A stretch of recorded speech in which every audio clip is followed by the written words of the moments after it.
2016 оны Halloween-ы баяраар би JKL гэх 3 найзтайгаа хамт хотын төвөөр trick or treat хийж явсан юм. Хотын төвөөр байшингууд нэг нэгнтэйгээ ойрхон байрладаг болохоор богино хугацаанд ахиухан чихэртэй болчихдог нь сайхан. Оройн 10 цаг болох үед бүх зүйл дуусах тийшээ хандаж эхэлсэн ба 10:30 гэхэд биднээс өөр айл хисж байгаа хүүхдүүд үгүй болсон байв. Ийм орой болсон хойно 10 айлын хаалга тогшлоо гэхэд нэг нь л хаалгаа нээж байсан тул бид trick or treat болиод гадуур зүгээр л хэсэг зур димий тэнхээр шийдлээ. Тэгээд ч тэр өдөр хагас сайны орой байсан юм. Ингээд зам даган алхаж байхдаа бид тэртээд харанхуйд алиалагчийн хувцас хэрэглэл өмссөн нэг хүн маш удаанаар алхаж явахыг олж харцгаав. Тэр нь үнэхээр жинхэнэ алиалагчийн хувцас байсан ба амийг нь зүссэн мэт инээмсэглэл цус дүүрсэн юм шиг 2 том бөөрийнхээ бүхий нүүрэн дээрх бодолтон солиотой гэмээр ерөнхийдөө айдас төрүүлмээр өмсгөл байсан. Бид дөрөв түүнийг хараад ихэндээ инээж хашгирч байгаад төдөлгүй холдон явцгаав. Тэгээд ойролцоох цэцэрлэгт хүрээлэнд очиж Сели стринг тоглоом болоод сахлын хөөсөөр элдвийг будан завааруулж цаг нөхцөөж байлаа. Ингэхдээ бид ч ганцаараа тэгсэн юм биш байлаа. Биднээс өмнө ч тоглоомын талбайд нэлээд хэмжээний Сели стринг энд тэнд тасгарсан байсны дээр би засах газрын ханан дээр сахлын хөөс нялж элдв завхай зүйлийг бичсэн байсан. Бид тоглоомын талбай дээр тэгсгээд байж байтал Жэй гаднах харанхуй руу заасан ба тийшээ нь хартал алиалагчийн хувцас өмссөн 2 хүн биднийг чиглэн алхаж явлаа. Нэг нь түрүүчийн бидний харсан алиалагч байсан. Байж боломгүй мэт санагдаж болох ч хачиргалтай нь 2 дахь алиалагч нь нөгөө хөсөөч аймаар эвгүй харагдаж байв. Түүнчлэн эхний алиалагч нь одоо бол ямар нэг жад шиг урт зүйлийг гартаа барьсан байлаа. Тэр хоёр биднэрөө маш удаанаар ойртож байв. Хэдхэн хормын өмнө биднийг эзэмдэж байсан тэрхүү инээд хөөртэй байдал өнөөх алиалагчдыг ойртохын хэрээр орон мөргүй замхран арилж байлаа. Тэгснэ тэр хоёр гинт биднэрөө огс хийхэн тэр. Бид дөрөвдөрүүлээ өөр зүгрөө сандран гүйлдэв. 2 алиалагчийн нэг нь миний араас хөөж таарсан. Би цэцэрлэгт хүрээлэнгээс гарч годомж дахан гүйж гарав. Тэр хавийг би нэг их сайн мэдгүй ч ээлийн байшин руу очих замаа гадарлаж байлаа. Зүгтж гүйсээр замынхаа тал хэрд өнөөх алиалагчаас молторч чадсан. Ээлийн байшингийн гадаа ирээд түүн рүү уцтаж арын хашаан дотор нь байгаагаа хэлв. Тэр маш их амьсгаадсан байсан ба мөн л нэг алиалагчид хөөгцөн хідээч наашаа гүйх замдаа молторч чадсан гэж байлаа. Би Жэй рүү тэр Кэй рүү залхахаар болсон. Жэй ашгүй ганц дуудуулаад л уцаа авч байна. Тэрээр араасаа хөөгдөөгүй тул ээл шиг тэгж сандарч амьсгаадаагүй байлаа. Би түүнд ээлийн байшин дээр хүрээд ир гэж хэлсэн. Ингээд 10 минутын дараа гэхэд бид дөрөвдөрүүлээ ээлийн байшингийн арын хашаанд цуглаад сая чухам юу болоод өнгөрсөн талаар хэлэлцэж байлаа. Одоо нэгэнт өнгөрсөн явдал гэсэн шиг бид цуглуулсан чихрээ эдингээ инээлдэн сууцгааж байв. Тэгж байгаад Кэй гэрлүүгээ явсан бөгөөд JL бид гурав зочны өрөөнд хэсэг байсан. Зураг тасаалттай гэрэл унтраастай орчинд бид Xbox тоглож байлаа. Гэтэл Жэй босч сонхроо өнгөснөө доошоо сууж нуугдаад бид хоёрыг чимээгүй гэж дохиод зурагтаа унтраа гэж хэлв. Бид яагаад гэж асуудал тэрээр гадаа нэг алиалагч байна гэж хариулсан. Түүний энэ үгэнд итгээгүй тул би цонхон дээр очиж шагайлаа. Тэр над руу битгий гэж хашгирсан ч нэгэн ториоджээ. Өнөөх алиалагч байшингийн гадаа зогсчихсон цонхны цаанаас яг над руу харж байх нь тэр. Би хөшгийг яаравчлан хаагаад тийм байна штэ гэж уулаг алдсан. Тэр үед ээлийн аав ээж нь гэртээ байгаагүй юм. Тиймээс бид зурагтаа унтраагаад шатаар дээш гарч ээлийн унтлагын өрөөнд орцгоов. Тэгээд цонхоор нь доош хартал нөгөө алиалагч алга болчихсон байлаа. Ер нь бол тэрнээс хойш тэр хоёр алиалагчийн аль нэг нь ч дахин олж хараагүй. Гэхдээ маргааш өглөө нь ээл бид гурав руу гурвуулан руу мессеж явуулсан ба арын хашаандх жижигхэн ширээн дээр нь алиалагчийн эрзэнэн хамар хэвтэж байсан талаар дуулгасан юм. Түүний үзэж байгаагаар тэрхүү зүйлийг биднийг айлгах гэж зориуд тэнд тавьсан байсан бололтой. Тэгээд ч айлгаж чадсан юм. Аз болоход алиалагчаар зөнхөлсөн тэрхүү үзэгдэл үүгээр дуусгавар болсон. Сар гарангийн хугацаа өнгөрөхөд аяндаа мартагдах тийшээ хандаж зүгээр л дурсамж яриад төдий зүйл болж үлдсэн юм.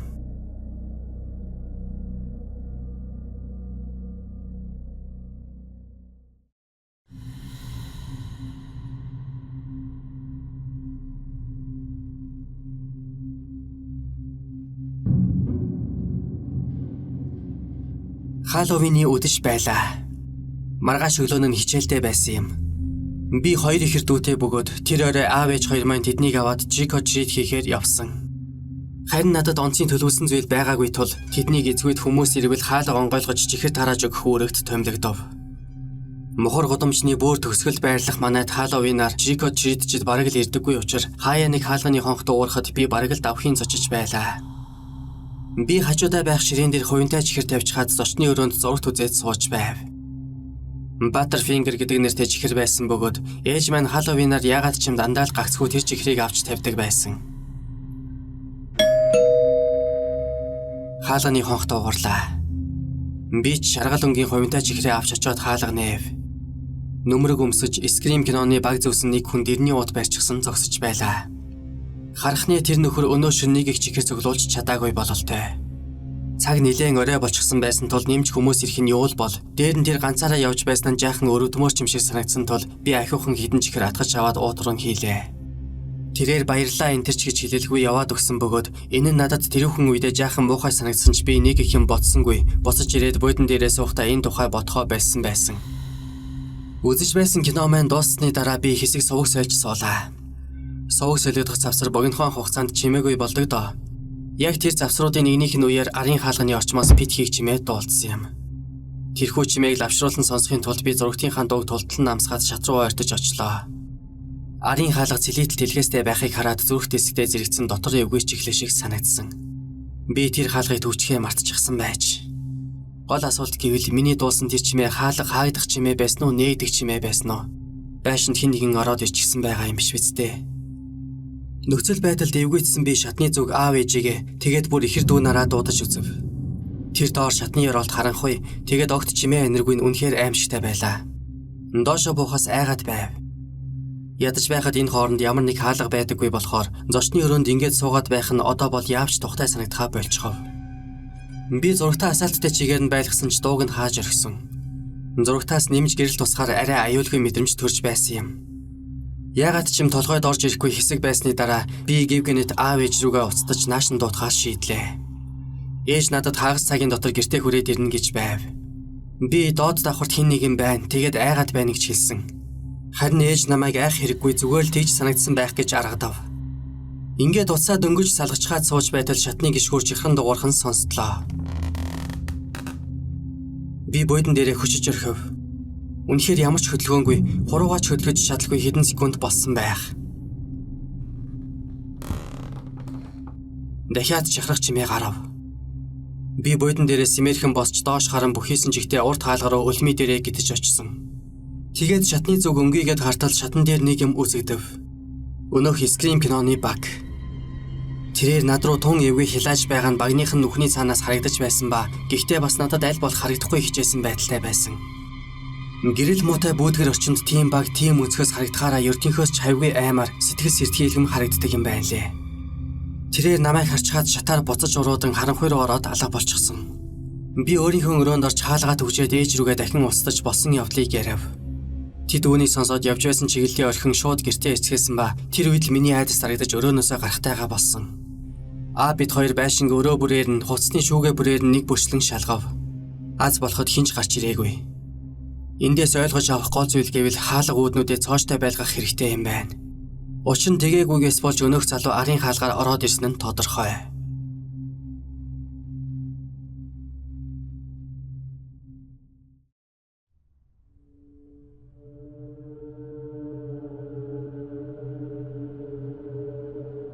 Миний ах нэг удаа гэртээ Halloween-ийн үдэшлэг зохион байгуулсан юм. Тухайн үед ах маань коллежийн 2 дугаар курсын оюутан байсан бол би дунд сургуулийн 8 дугаар ангийн сурагч байв. Аав ээж хоёр маань амралтын өдрүүдээр эзгүй байсан тул одоо бодохны ах тэр боломжийг ашигласан бололтой.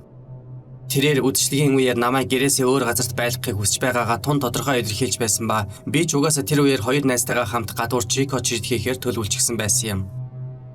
Бид trick or treat хийж явдаг үе энэ жилээр дуусгавар болно гэж хоорондоо ярилцаж билээ. Тиймээс сүүлийн хийгээ гоё байлгахыг хүссэн. Тэгээд хичээлийн дараагаас буюу өд дундаас айлуудаар явж эхлэв. Энэ үеэр ихэнх хүүхдүүд эд гадуур явж ихэнх айлууд хаалгаа нээж өгөх чихэрнж ариун байдаг юм. Ингээд явсаар харанхуй болохоос өмнө тус бүр 2 уут дүүрэн чихэртэй болцгоов. Дундуур нь мэдээж чихрээ аваачиж тавихын тулд гэрээрээ дайрцгаасан. Гэхдээ л ингээд дуусчихсангүй. Бидний сэтгэл ханаагүй л байлаа. Дахиад нэг уут чихэр авчихмаар л санагдсан. Нэгнийдээ очиж оройн хоол идэж хэсэг амарсны дараа хоосон уут гарч идэн бариад буцаад гарцгаалаа. Гарч идэн авсан нь ямар учиртайг удахгүй тайлбарлана. Оройн 9 цаг өнгөрч байсан байх. Ихэнх айлуудын гадаа хувингууд хоосорч зарим нь хаалгаа тайлхаа болсон тул чихэр цуглуулах нь одоо бол амаргүй болж эхлэв. Гэхдээ л бидэнд хөөжилтэй хിവэр байсан тул бүтэн нэг цаг харавсан сум шиг л өнгөрчээ. Энэ хооронд дөрвтэй чихэрч цөглөөсөнгүй. Хит орой болсон тул айлуудын хаалгануудад явах нь зохимжгүй санагдаж эхэлснээр 10:30-аас 11 цагийн орчимд бид одоо болохоор шийдэв. Мягмар гарагийн орой байсан ба маргааш нь ажлын өдөр тул гадуур хүн амтан үзэдэхээ болж бүгд гэр гэртээ харьцгаажээ. Бид гурийн хувьд гэвэл маргааш нь хичээлдээ явахгүй гээд аль хэдийн ярилцчихсан байсан. Бид нэг ангид сурдаг байсан ба маргааш нь хичээлдээ шалгач хүлэг гэх мэт онцгийн зүйл байхгүйг мэдэж байсан бидний хувьд цаг нэг их орой болцохоогүй хിവэр байлаа. Тиймээс бид хүмүүсийн яриад байдаг тентхийн нэгэн эзэнгүй байшин руу очиж үзэхээр болов. Энэ байшин өөрийн гэсэн үүхт хүүхтэй. Эхнэр нөхөр хоёр хүүхдийнхээ хамт гурвуулаа амьдарч байтал хүүхэд нь ямар нэг шалтгаанаар нас барсны дараа тэр хоёр салж эхнэр нь тэндээс явж одсон гин. 2-7 хоногийн дараа нөхөр нь галзуухны ширээний ард өөрийгөө буудаж хороосон бөгөөд үүнээс хойш тэр байшинг бит хүмжилжээ. Байшинг яагаад өөр хүнд зарахгүй эсвэл нураахгүй байгааг бүү мэд. Явж очиод бид харанхуйд тэр байшин ямар эвгүй харагддаг болохыг ойлгов. Босод байшингуудаас арай өндөр харагдах тэр байшингийн урдуур хар хашаа хатгсан байх бөгөөд тэр нь өндөр ургасан ботсон өгөнд халахлагджээ. Урд талын гол хаалгыг нь давж ороход тун амархан харагдав. Бусдын эзэмшил рүү зөвшөөрөлгүй нэтрэх гэж байгаа нь энэхүү явдлыг улам бүр сэтгэл түгшмээр болгож байлаа. Бид ойр орчмын айлуудын нүдэнд өртөхгүй тулд байшингийн арын хэсэг рүү тойрч явцгаасан. Арын цонхнуудыг дотроос нь битүүснээс гадна хаалгыг нь ширээгээр тагласан байлаа. Хөршин ч юм уу өөр хэн нэгэн байшин руу хүн нэвтрүүлэхгүй байх үүднээс хэрэндээ л хичээсэн бололтой. Бид гурав хамтын хүчээр ширээг өргөж хаалганаас холдуулан өвсөн дээр зөөлхөн тавилаа. Хаалганы бариул байхгүй болсон байсан бөгөөд түлхэхэд ядах юмгүй нэгдэж байх юм. Дотогшоо яваад орцгоосны дараа нэг л сонин туухгүй тэгсэн мөртлөө догдолмоор мэдрэмж төрсөн юмдаг. Бид бүгдээрээ тус бүрдээ гарч идэнтэй байсан болохоор түнэр харанхуй байшингийн дотор талыг тун дажгүй гэрэлтүүлж байлаа. Бид байшингийн арын хэсэгт байсан бөгөөд модон шалан тэр чигтээ чихрах чимээ гаргаж байсан. Энэ доторх юм болгон олон жилийн туршид хүний гар хүрээгүй гэмээр харагдах аж. Биднээс өмнө хэн ч ийшээ орж ирээгүй бололтой. Энэ өрөөнд сонирхол татах зүйл ганц ч байгаагүй тул бид галзуухны өрөө рүү орцгоолоо. Нилээд хуучны хөргөгч болонд нь байх нь үзэгдэв. Нэг найз маань тэрнийг онгойлоход л өрөө тэр дайруу ямар нэг хуучирч өмхөрч муудсан хуванцар чим шиг үнэрт автлаа. Хөргөгчөнд хуучин картонын цастай сүү бас жаахан жүрчин шүүс байсан байж. Өөр нэг их юм байгаагүй. Галзуухны өрөө тэр чигтээ муухай үнэртэж байсан тул бид тэндээс хурдхан гацгаасан. Дараагийнх нь зочны өрөө байсан бөгөөд тэр нь бусдаасаа бүр л айдас төрмөр байв. Нэг л тийм эвгүй одоо юу гэж тайлбарламаар юм бэ дээ. Хизээч хамаагүй эргээд харахал юм бол хэн нэг хүн хааныг болон зогсож байх юм шиг санагдахаар тийм эвгүй. Найз маань чидингээ дээш нь тусгаснаа тэрийг хартаа гэж хэллээ. Таасан дээр том нүх байх бөгөөд тэрүүгээр дээд давхрын өрөө нэвт харагдаж байв. Манай нөгөө найз бид хоёр мөн л тийшээ гарч идэнгээ тусгах яг тэр үед Лукийг чимээ бидний яг дээрээс хоёр дараалан сонсогдсон юм. Бид бүгд гарч идэнгээ унтраасан. Тэрхүү чимээнээс болж миний цээж зүрх хавцаа эвгүй мэдрэмж хуралдаж өвдөлт мэдрэх шиг л санагдсан. Тэр яалтчгүй хүний хөлийн чимээ байсан гэж бид хоорондоо маш аажуухан шивнэлдэв. Нэг найз маань дээшээ гарч юу байсныг нь шалгахыг гэж байх юм. Харин нөгөө найз бид хоёр ястаа яагаад ч үгүй гэж хэлээд үлми дээрээ гიშгэлэн арын хаалга руу гитэж эхэллээ. Харин өнөөх найз маань бүр шийдчихжээ. Тэр бидний араас дагсангүй. Харин шатаар дээш алхаж эхлэх нь тэр. Тэгэхдээ бүр чимээ гаргахгүй байх гэж ч хичээхгүй байхаач. Тэрээр биднийг доор зочны өрөөнд өөрийг нь хүлээж байг гэж бодсон бололтой. Бид ч байрандаа хөдөлгөөнгүй зогссон. Түүний хөлийн чимээ дээд давхраас дуулдаж эхэлсэн бөгөөд явсаар бидний яг дээд талд ирээд зогслоо. Энэ үед миний нүд харанхуйд дассан байсан тул гарч идэнгийн гэрэл тусгаагүй ч таасан дээрх нүхний дэргэд зогсоод завсраар нь биднэр рүү өнгөх найзынхаа дүрсийг харж чадаж байв. Би түүнд дуулдах байх гээд дээшээ чанхан шивнэж юм хэлэх гэж оролдсон ч түүнд дуулдахгүй байгаа бололтой. Би тэрнээс илүү чанга дуу гаргахыг хүсээгүй. Гэтэл гинэт зочны өрөөний шатнаас хөлийн чимээ гарч эхэлсэн. Бид хоёр хоёулаа гарч идэнгээ асаад шатны дээд хэсэг рүү тусгатал өнөө дээшээ гарсан найз маань шатаар алхан бууж байх нь тэр. Энэ үед бид нэг юмыг ойлгосон хэдий ч хэн маань ч өнөөх таасан дээрх нөхрөө гэрлээ тусгаж тэнд яг үнэндээ хин гэж хүн зогсож байгааг харах зориг хүрээгүй юмдаг. Зүгтаарай гэж би хашгирсан бөгөөд бид бүгдээрээ арын хаалга руу ухс хийж байшингаас гүйн гараад хурдалсаар нэгнийхэн гэрт ирцгээсэн. Шатаар дээш гарчхаад ирсэн найз маань хэлэхдээ тэнд өмхирсэн зогцсных шиг ой готмаар үнэртэж байснаас гадна өрөөнүүдийн нэгнийхэн дотроос хэн нэг хүний амьсгаалах чимээ дуулдаж байсан гин. Өнөөдрийг хүртэл бид тэрхүү байшинд чухам хэн байсныг мэдэж чадаагүй. Байшинг гадна доторгүй битүүлсэн байснаас нь үзвэл бидний шиг зүгээр сониуч зандаа хөтлөгдсөн нэгэн байгаагүй л байх.